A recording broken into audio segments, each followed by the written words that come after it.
To get rid of those pesky ads, request stories, listen to unlisted and bonus episodes, and to chat with the gang, support us by clicking the description link. Welcome, everyone, to Talk Murder Me podcast. My name is John. I'm sitting here with Jen and Nicole. We release episodes every Tuesdays and Thursdays at 9 a.m. Eastern Standard Time. We also live stream at Saturdays at 1 o'clock p.m. Eastern Standard Time, and which we're doing now. And we do one public and then 1 to 2 private streams for our supporters. And you can support us by going to patreon.com/talkmurder and signing up there. Also, I want to say if you are addicted to true crime and you want to hear a really good story told and you want it with some good music behind it, I recommend the podcast that I produce, Among the Dirt and Trees, with our good friend Brienne. She's doing really well lately with her podcast, getting a lot of downloads, and we're loving it. So I think she just hit her episode 130. Wow, already? Yeah. That's awesome. Go Brienne. Yeah, go Brienne. Just don't surpass us. I'm just kidding. just do it slightly worse, or we can do slightly better. And yeah. So Wow. check that out. It's a really great podcast. I actually enjoy producing that for her. It's amazing. It's a lot of stories you won't hear anywhere else. A lot of stuff out in nature, obviously. It's called Among the Dirt and Trees. And a lot of stuff like about witchcraft and older kind of stories like that. So Martin said it is a very good podcast. So thank you, Martin. I appreciate Thank you, Martin. that. So we do have a surprise shot. I was hoping he would be here today. Yeah, where is for he? his dedication, but this one's for Alex. Oh, Alex, where are you? Alex, how's your dad I situation? know. Such a good guy. Yeah. Always caring for His father daddy. in the UK. It's the spotlight's on you. This is Jen. not a specific request by Alex. I did double check to make sure I wasn't missing anything specific. So I picked one that I felt like was both loved by the Brits and also paired well with this episode. So anyway, go ahead. I'm Take it away. curious. It's a clear liquor. Surprise shots. Surprise shots. We don't know what they are because they're a surprise. Yeah. And we're also... Martin, are you on the Discord? I don't think you are. Are you on the Discord? I don't know. Martin, if you're not on the Discord, get on there because we talk on there A lot. quite a bit. I will get... I'm not as good as I need to be on joining during the week. Work gets just crazy sometimes. A lot of times I see the notifications and I mean to join, but like I'm in the middle of other things. I'm there. That sounds fucked up. You've said worse. Cheers. This better not be tequila. I picked it. Some type of gin. That is gin. Fucking shit. That is a botanical gin. I feel like the Brits love their gin and tonic. Beef eaters. And it went well Our Sapphire has a queen's picture with on the it. cucumber. So Yeah. Good point. Yeah, so dude, I am ready for episode dose. Last week on the Bob Berdella, keeping up with Bob Berdella, we ended with his first victim, Jerry Howell. He didn't really get into the torture yet. He just realized that he had to dispose of this victim somehow because you can't just let him leave. And that's where he decided to just grab a pot and drain his blood. He hooked him up to a beam in the garage and then slit his jugular, yada, yada, yada, and let him drain. In this episode, we're going to be getting into a lot of the torture stuff. he poured out the blood, then laid a sheet of black plastic on the floor and began the dismemberment. For cuts through the joints, he used the knives. When he had to cut through bone, for example, when he separated Jerry Howell's head from his body, he used the chainsaw. What you're seeing now is one of the hacksaws used to cut up Jerry Howell's body and all the other ones too. There was only one victim he used his chainsaw for, and this is actually on one of those sites that you can buy. You can buy Bob Berdella's hacking tools. I how don't much? know how that's legal. Like, wouldn't it be part of evidence? Yeah, good point. The guy... Good point. That is a really good... let me show you what I found on it, just because it's very interesting. I would never cross that line. Like, I would never cross that line morally for me. Like, I know other people... Of buying murder weapons? No, not buying murder weapons, but so they'll... He would do that. No, they'll you'll contact like Chris Watts, for example. Get him to send you something, a drawing, and then you'll sell it. Like, I wouldn't go that far. That doesn't feel morally right for me. But but Right. other people do it. And there's this. So where is your line? Would you buy one of like John Wayne Gacy's Paintings? I would buy it, yes, and display it. I just would never sell it for a profit. Yeah, and a lot of people, and I'm not trying to get morally upright about it. You would buy it for a collection, but you wouldn't resell it because you feel like it would be giving props to the murderer. I don't know. It's just How is that different? No, this is a genuine question. I'm not trying to be because like, I'm not but making. how is that different than purchasing Because this guy's making money, and I'm not saying it's good or bad. A lot of people have a problem with this. This is why I'm saying it. Like a lot of people think it should be banned, but this is the site, one of the sites right here. So I'm just wondering like how that person got it. Shouldn't that be locked up in evidence? I mean, In the police station. maybe Missouri's different, but you see here, this is $2,500. Robert Berdella buck saw from his home. Well, maybe that wasn't Maybe like it wasn't one a that was murder used. weapon. Yeah. It says at the bottom, and all these items say the same thing. All the Bob Berdella items offered here were obtained directly from the estate of Dell Dunmeyer. So whoever that is. yeah, so you have like they'll do the drawings and stuff like this is $900. Like I would buy something like that, but I would never resell it. I would personally, for me, that's where I wouldn't cross, But this is kind of cool, like having something like this, like a check. I kind of get what you're saying. Like you wouldn't resell it, but would you not reselling it, meaning making a profit off of this? Is that different than buying it directly from the criminal? Or like, would you buy it directly from the criminal, or would you buy it from someone who has bought it and reselling it? My limit personally is I just wouldn't resell it. I don't care who I buy it from, because when you resell it, you're making a profit, and you're making a profit off a murderer. I'm not saying it's good or bad, but if you're buying, oh my God, Jen, no, dude. I'm serious. I'm not trying to. Oh my God. I'm just wondering how is that different than giving profits to the murderer? You're not giving profits to the nothing's murderer. going to the murderer. You're giving the profit To yourself. There's this guy that owns a site. You're giving him the profits. What do you mean? I'm not giving Bob Berdella any money. Anyway, this is interesting. Is Shram around on here? She is. Yeah, check this out, Shram. You see this at the very top? Dragon Nagari, right there. Boom. Interesting. So this is a check signed by him. Insufficient funds. Well, that happens sometimes. Holy shit. Oh, that's not good. Yeah. So, I mean, the thing is called murderabilia. And, this is the camera and stuff that I showed you earlier. I don't know. What do you guys think? Do you guys have any moral issues? Now, I don't think Nicole would let me have any of this stuff in the house. So that's another thing.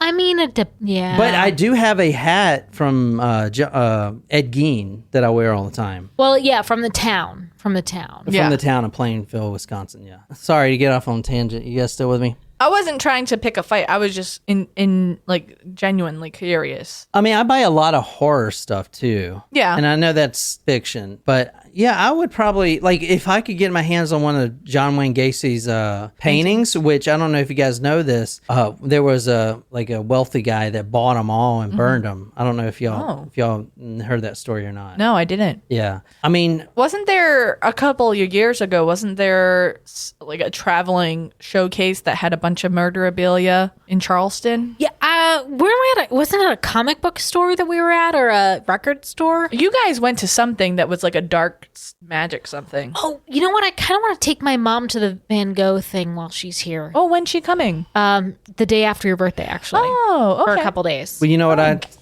got to say to that? No, thanks. Fine. Maybe Jen, my mom, and I will go. Yeah. without you. How long were you Because- thinking of that joke? Oh, look, I'm going to draw a sunflower and another one. And here's another sunflower and another sunflower. Like, dude, have you heard of talent? Did you I should send get you? some. Did I send you you, know what? the? All right. You know We got to what? get on. Did I send you the picture of the pool that was painted like Starry Night? No. I'll have to. Yeah, find you got to send that to me. This is the chainsaw he used for his last victim, not Chris Bryson, but the one that we're going to talk about tonight. I'm just showing you photos. You can also buy this on that site. I think it was like $50,000 or some shit. And I'm actually really surprised no one has bought it yet. It's interesting to me how much money these items go for. Well, yeah, if you got one of it, then you control the price of the market. Well, that's true. I mean, but it's fascinating how much people are willing to spend. All right, so Like that's a salary. That's more than I make. with with the murder victims tonight, starting with Jerry Howell, this is how Bob Berdella, disposes of the victims. He wraps each body part after he cuts all the body parts up in the bathtub upstairs. And then he puts every body part in several plastic bags, trash bags, and then he wraps those plastic bags inside these doggy bags that he has. Then he'll keep the bags by the front door of the house and wait till the garbage men are on the street, and then he'll run it out there, put it in the garbage can, and then wait in the house watching to make sure the garbage men don't like fumble Look through around. it. Yeah, because it's dead body parts. Huh. So let me talk a little bit about Bob's background real quick. I like to go through this background pretty quick because it's, not gruesome and shit. Right. One of our supporters out there, Sydney, I think, said that Bob wasn't very smart. That's actually not true. He was a very intelligent but aloof character. He had a very high intelligence, and it was one of those people that you're so smart for your own good, so you kind of talk down to people, you kind of condescend people, and the normal public does not like that. It's like you know everything, yeah, you're smart, and you're kind of talking down to people. That was who Bob was. His father worked for Ford. He does have a younger brother. Bob has a younger brother, Daniel, who his father liked more because Daniel was into sports and his father was also into sports. As you'll see, Bob was an art guy. He liked the art. That's why you saw on that website, he has all the art from prison, stuff like that. In fact, he goes and studies art in 1967. So his father, Robert Berdella, is the senior, was a Catholic, Irish Catholic, yada, yada, yada. Bob Berdella was baptized as a Catholic, so he does have a problem with homosexuality and stuff like that. Same as in the Dahmer case. He would never admit that he's a homosexual. However, when you look at the facts, that's his victim choice. But just like Dahmer, he had and I think it spawned into his religious beliefs. Well, yeah, I mean, in Catholicism, it's a big point of shame to be, a homosexual and to, have those curiosities, even if it's not something that you're sure about. It's something that you the catechism recently has the viewpoint in the Catholic Church has shifted from being a homosexual is a sin to the actual homosexual acts is a sin. Like, they're accepting if you have those beliefs, but if you act on them, that's where the sin is recently. But back in the 1980s, to have those thoughts, to be confused about your sexuality or to be a homosexual is something that is not accepted by the Catholic Church in the 80s, especially. Yeah. So, I mean, it was probably a point of shame for him, knowing that he's having these feelings and wanting to act out on them, and because it probably wasn't the people that he was acting out on. It was probably a projection of himself that he was acting out on that. And I'm not saying that's a good thing. It's not a good thing to act out murder on an innocent victim because you feel ashamed of yourself. But that may be a reason why he was, persecuting these people. Robert Berdella was more of a mama's boy. At 16, his father dies at 39 of a heart attack. And Bob Berdella, this was kind of his last attachment to his religious beliefs, because he did turn to the Catholic Church and for solace, but they did not seem to reciprocate. They did not help him in any way. They did not help him get through his father's death. As I said, he is an art student, highly intelligent. An art teacher, Ron Simon, once said, quote, "Kids didn't like him and he couldn't care less. Extremely nearsighted. That's why he wore the thick glasses. Slight speech impediment." He bought that house on 4315 Charlotte Street as a college junior, and he dropped out of college because he worked as a short order cook, which is why he uses the boning knives and stuff like that. But wait, I'm sorry to interrupt. He bought that house as a junior in college? Yeah. So probably before he was 21? Dang, the housing market. Not only that, well, the house is no longer, so that has not been a profitable property. No, but I mean, he's also property. not around anymore. Or is he in jail? He got COVID. I'm just kidding. He died a long time ago. He died from eating from a charcuterie board. Probably. I mean, colon cancer. That would actually be, that would be karmic retribution if I ever heard of it.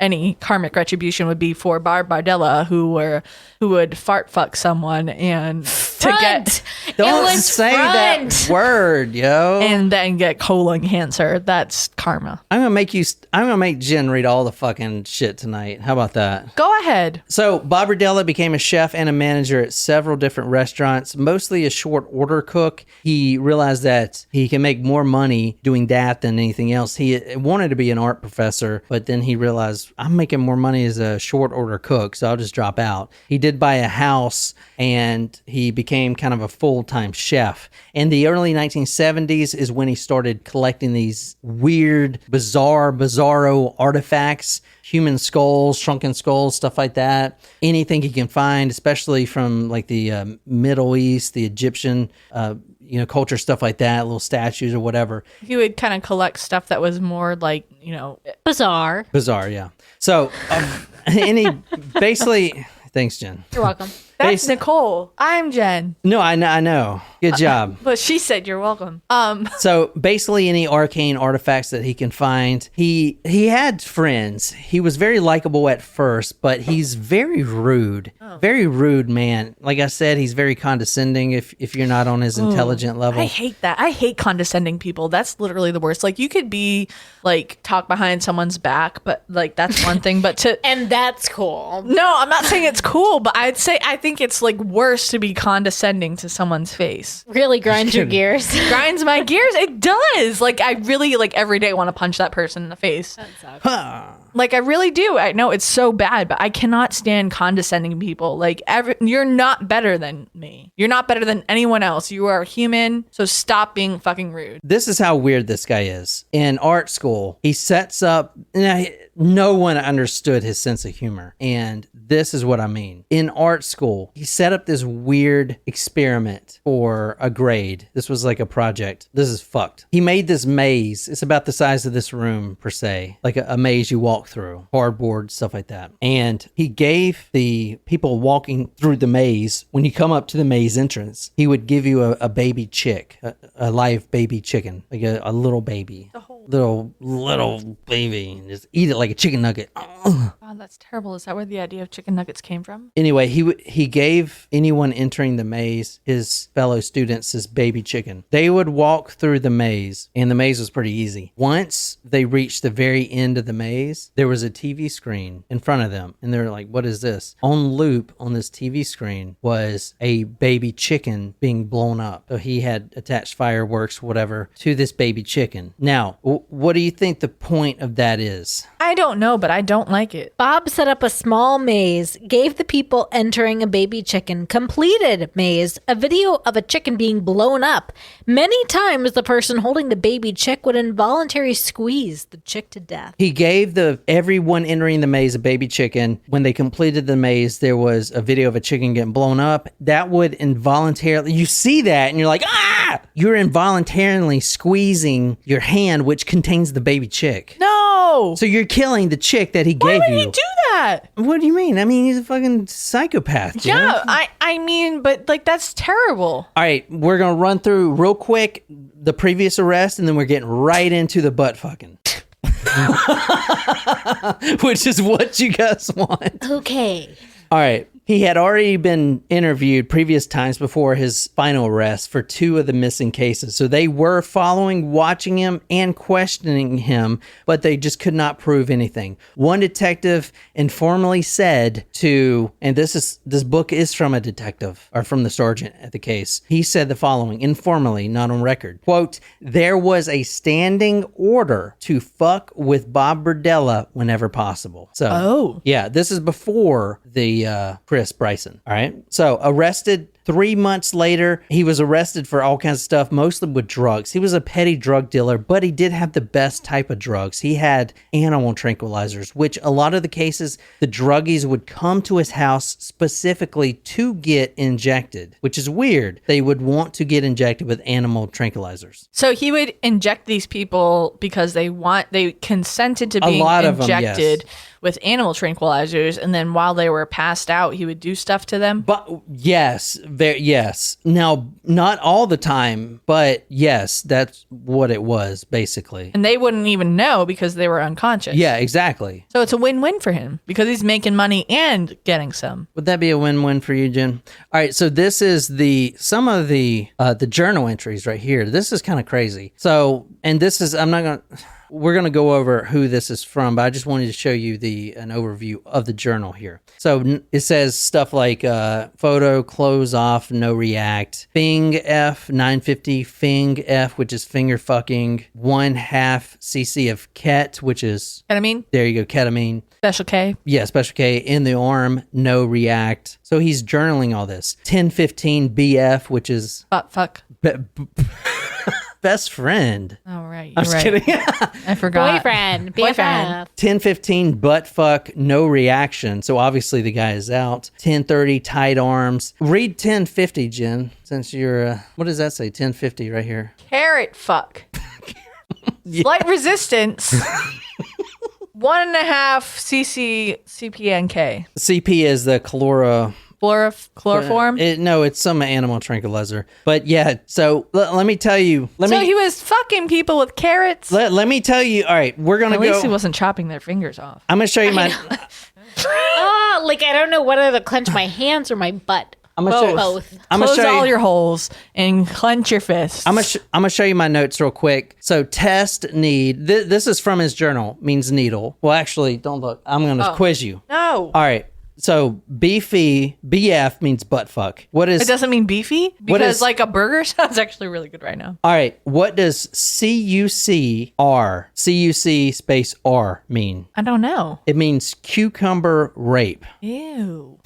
CF means what? Carrot fuck. Carrot fuck or cucumber fuck. Oh, it could be both. FF. What's the difference between cucumber rape and a carrot fuck or a cucumber fuck? Like, what's the difference between a fuck and a rape? There is a very in here. He specifies the difference between a fuck and a rape. Can you please enlighten us? Yes. Because I'm very confused. A rape He does not consent from to. from his journal. Because I don't see how they would consent to any of this, but that's just me. Listen, a rape from his journal annotated with RP, capital R, capital P, rape. Oh, okay. Is- Well, yeah, that is definitely worse, so it should be capital letters, but go on. Is when his captive is conscious and resisting. So a carrot fuck would be he is out, he doesn't feel anything, I'll stick a big old carrot up his butthole. A carrot rape is he is resisting, but I'm still sticking the carrot in his butthole and he is squirming. That's the difference between carrot fuck, CF, and carrot rape, CR. All of those were annotations. I wouldn't wish that on anyone, either case. All right, FF. Finger fuck. No. He put finger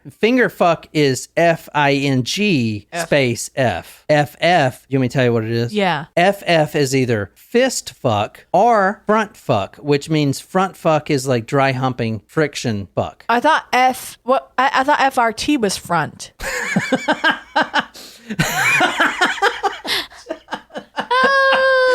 Chin's over here taking notes. I'm like trying to keep. You told me it wasn't fart, and it was front, and I just don't understand how he's changing his journaling.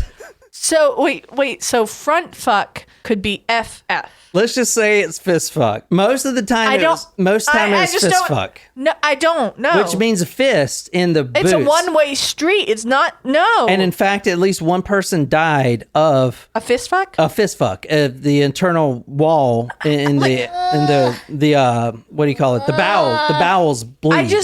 I'm very curious, but I am not curious at the same time. Like my morbid, gross needs to know kind of part of me needs to know how one would get a fist up your anus. I don't understand. You can literally go to Pornhub and see that shit. No, I don't want to. I don't want to see it. No. I just want to hear. 840 CF. What's that? What does that mean? Hall asked, dreading what he suspected would be the answer.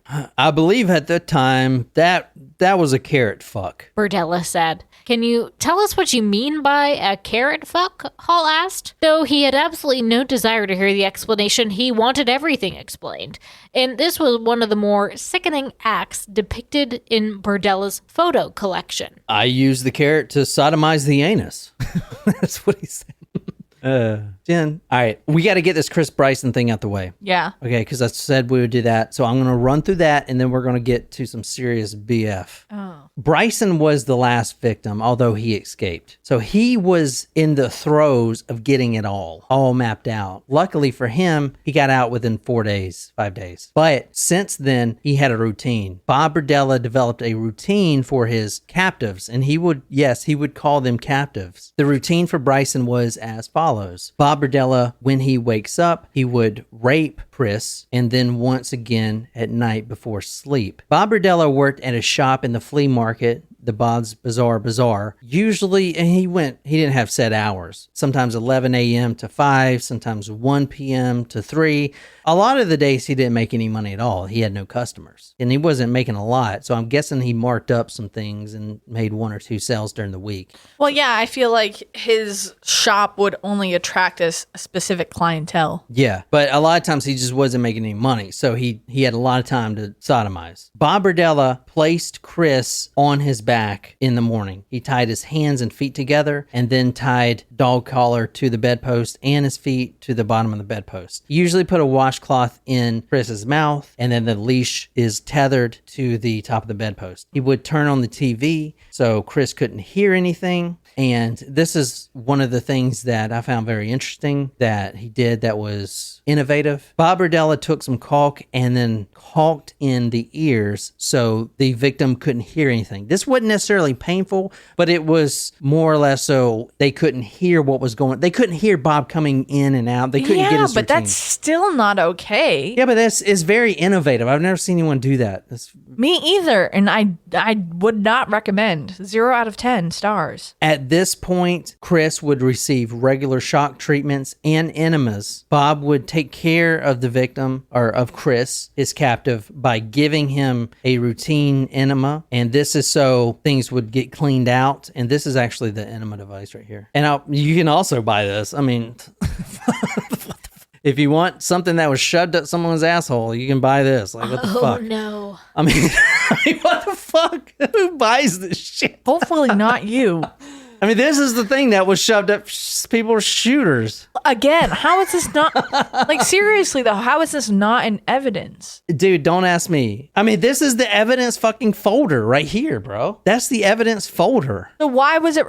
I don't understand. Why was it released? How did someone get their hands on this? I'm seriously... I'm not asking you. I'm just asking. I honestly do not know. Every murder house, or every time a crime takes place, why do they put the cops out there? To protect the house. So people, I mean, because you got people stealing shit. They want to steal things in the house. Yeah. I mean, dude, what we did remember the Versace case? Yeah. Do you know what the women were doing? What?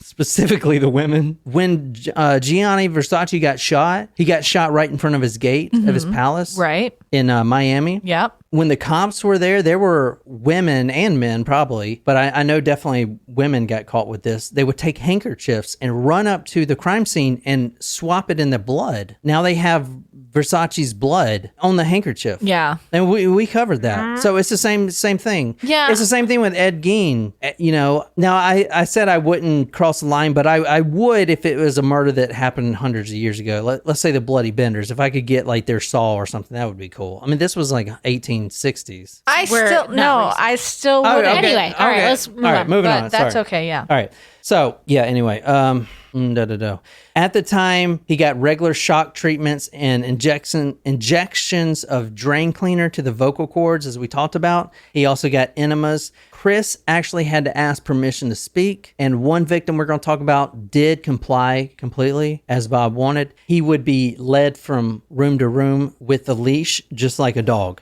The escape happened 4 days in. He had asked to have his hands tied in front instead of over his head, like his hands were tied to the bedpost over his head. And this is something, if you ever get tied up in this situation, maybe you should think of this. He asked to have his hands tied in front so he because they were getting really uncomfortable. And Bob complied with that. After Bob left for his work, Chris was able to get his right hand free. He grabbed a book of matches, which Bob had dropped, because at this point Chris was complying enough where Bob bought him cigarettes. Mm-hmm. This is only a few days in. Right. He grabbed the matches and burned the final remaining ropes, and then he proceeded out the window. That's how his escape went. Again, like I said in the first episode. Now, let's talk about the second victim. I'm going to show you a Polaroid picture right here. This is the first one. Can you please describe his face? This is Todd Stoops. I titled this in my notes, the 17-hour torture extraordinaire. This was the longest torture that Bob has done. And the detectives were asking him, well, don't you get tired and stuff like this? And Bob would say, not at first. So he could go about 20-something hours torturing before he needs sleep. So this is that Polaroid here. Can you describe his face especially? Shocked. I mean, terrified. Just wide-eyed. Mouth is bound. Not good. So I'll put this on talkmurder.com, the photo here, but this is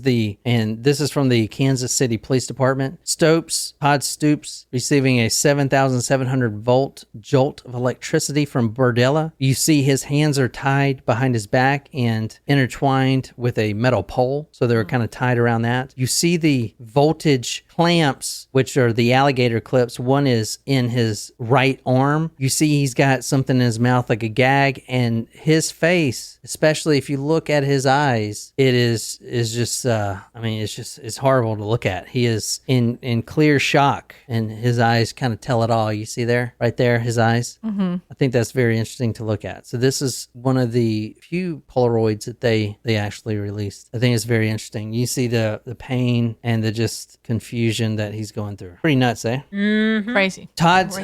Todd Stoops, as you saw, he was a 21-year-old, muscular and attractive to Bob. This is probably why Bob Berdella spent 17 hours on him. They had met a few times, and like a lot of the victims, Bob has helped them quite a bit. Gave him drugs, and even tried to get him off the street from hustling. Tried to get him not addicted to drugs. Him and his wife, Rachel, were on the streets selling their bodies for drugs. So Todd Stoops was hooked on 1-in-1s, which 1-in-1s, that is a mixture of both Ritalin and Tauin, which is another, I guess, upper injection. So you mix both Ritalin and this other upper together, and that's what a 1-in-1s is. In 1984, Todd was arrested, and Bob actually showed up and pleaded with the judge. Showed up at his trial, pleaded with the judge. He said, listen, I know this guy has a drug problem. Now, this is 2 years before he even thought about murdering. So He's just a good guy minus all that shit. You understand that? Yeah. He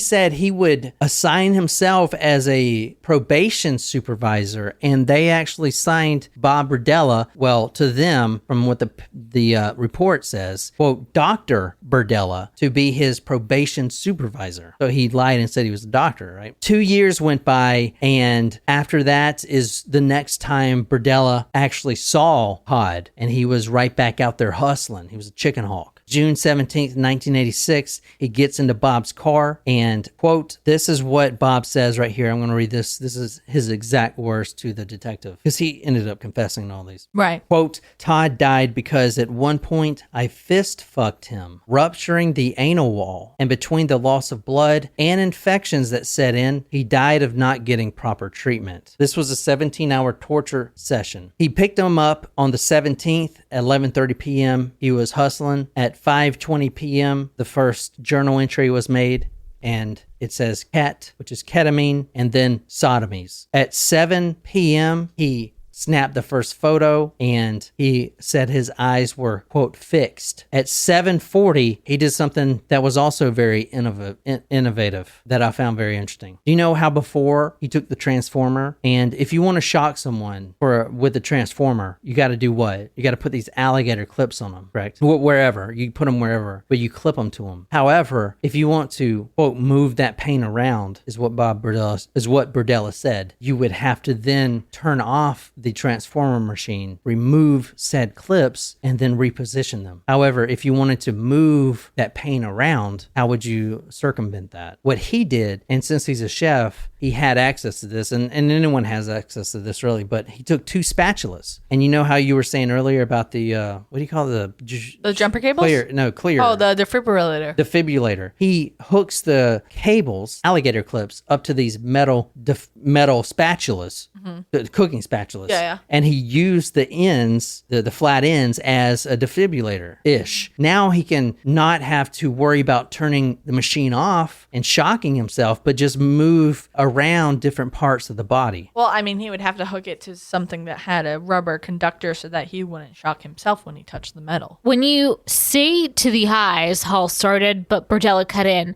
This was with the eyes closed, Berdella said, but using them as one of the areas that the electricity would enter. So the eyelid? Yes, through the eye. At this point, I was trying to blind him, Berdella remarked unemotionally. And why were you trying to permanently blind him? Hall asked. To disable him. As far as any long-term captivity. So he actually, with the guy's eyes closed, took these spatulas with 7,700 volts of electricity and placed said spatulas on Todd Stoops' eyes. That is horrifying. I'm really surprised that didn't blow his eyeballs straight out of his head. Think about that amount of electricity. Think about this. If you're in the US, you have 120 volts coming out of your outlets. If you're in the UK, you probably have 240. Either way, you stick a knife in there, that's going to wake you up. It's going to stick your hair up and you'll probably never do that shit again. It's going to shock you. Because didn't you stick a knife in didn't you do that recently or something? You did something like that. It was the light switch, not a socket. And I was trying to push the wires back in. And did it hurt? It was still hot. Yeah, it shocked me. That was 120 volts. Think about 7,700 volts. Yeah, it hurt my whole arm. 7,700 volts through your eyeballs, through those metal spatulas. That is intense. I'm really surprised. I'm really surprised that his eyeballs didn't blow out of his head. Yeah, I mean, 11 p.m. CF, which is cucumber fuck on this one, plus more shocks. Midnight approaches, 2 o'clock. This is journal notation. 2 BF, butt fuck. 4 o'clock, quiet, talking about the victim here, Todd Stoops. Quiet BF, quiet butt fuck. So he was quiet, then he got butt fucked. 4:30 a.m., 4 acipromazine injections. 4:40. That seems excessive. 4:40 a.m., so 10 minutes later. CF/CF, which is carrot fuck and cucumber fuck. Quote, grunts, no movement. 5:30, whimpering sounds. 3 cc's of ket, which is ketamine. 6:30, front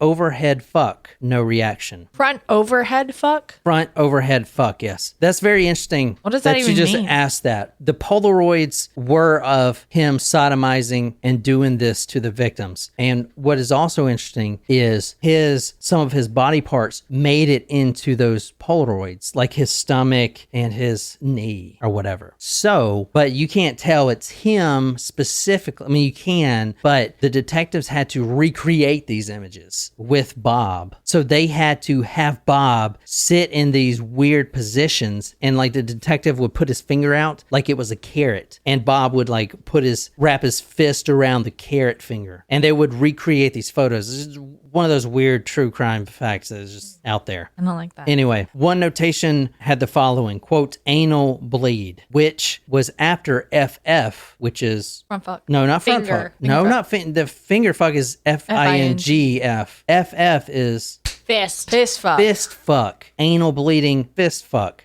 Quote, at the time that I fist fucked him, he did not bleed, but then started to bleed rather heavily, end quote. That's from Bob. The tortures then continued from 11 a.m., or the tortures continued until 11 a.m., and then Bob goes to work at the flea market. Right. So he's doing his thing. At 3 p.m., he comes home, and more sodomies, more injection. Now, he wanted to measure the pain response because this guy is woozy. He's in and out of consciousness. He doesn't really know if he's feeling any pain. So he takes each finger and he bends it back as far as he can. No.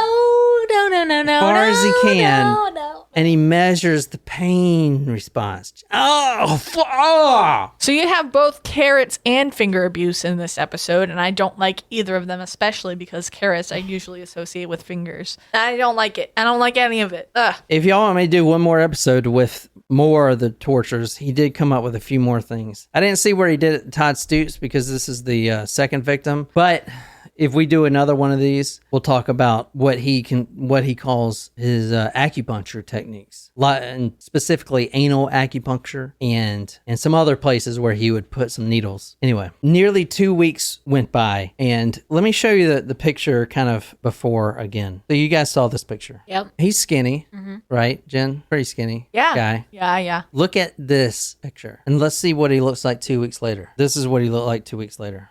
Ooh, that's a lot. He looks thin. like a concentration camp He's very, victim. very malnourished. Malnourished. Bob actually shaved his head so he would look more like a concentration victim. The photo caption here says, Todd Stoops after 2 weeks as a hostage, June 1986. His appearance changed so dramatically, police did not recognize Stoops from Berdella's earlier photos of him. They actually thought that this was a different victim. This is the same guy. He looks like Skeletor here. He hasn't been eating because Bob hasn't been feeding him, but he has been keeping him alive through regular penicillin shots and stuff of that to keep the infections off. So I said that Bob Berdella is a sexual sadist. This is very interesting. In a study of 26 sexual sadists, 23 of the sexual sadists that were studied, 23 of the 26 meticulously recorded their criminal events. Most of them had some sort of OCD, obsessive compulsive personalities. They needed to make sure, and this is the word that the behavioral psychologists used, they needed to feel, quote, complete when they documented and took the photographs, and even Jeffrey Dahmer building a shrine. They were doing this torture stuff, but it wasn't fulfilling them. They needed to have something complete. So they knew the victim was going to die, like Todd Stoops obviously is about to die. They need to complete his life cycle in some way. That's where the photographs come in with Bob Berdella, and for Jeffrey Dahmer, the skulls on the shrine, stuff like that. They needed the end of the story. If you don't understand it, good, you're not a sexual sadist. They also have strong fantasy lives. Think about the Dragon Nagari, right? Fantasy lover. They think all the time. They're in their own heads about their different fantasies. They come up with the dungeon ideas and stuff like this. They're usually sadomasochists, but that always starts innocently, usually by a willing partner. However, how many willing partners are out there? Plus, that shit gets old because sadomasochism is, willing. Oh, God, that hurts. Yeah. Oh, no, don't do it. No, that kind of hurt too much. Let's dial it back. That doesn't fulfill them. You know what I'm saying? They want the pain. That's what sadomasochism is. So at first, it starts with willing, and then it goes to unwilling, obviously. Then at the very end, it goes to sex slaves, which is what Berdella was doing. He was walking his victims around like a dog. All right. So I'm going to talk about his MO real quick, and then we'll stop. The MO are usually transient boys. And when I say boys, I mean young men, 18 to 20. Transient. They're selling themselves on that same street. They were looking for drugs. He would take them back to his house, shoot them up with anything. A drug user, they don't care if it's crack or animal tranquilizers. They'll do anything. And that's what usually happened. They usually willingly accepted a shot of animal tranquilizers, which is the animal tranquilizers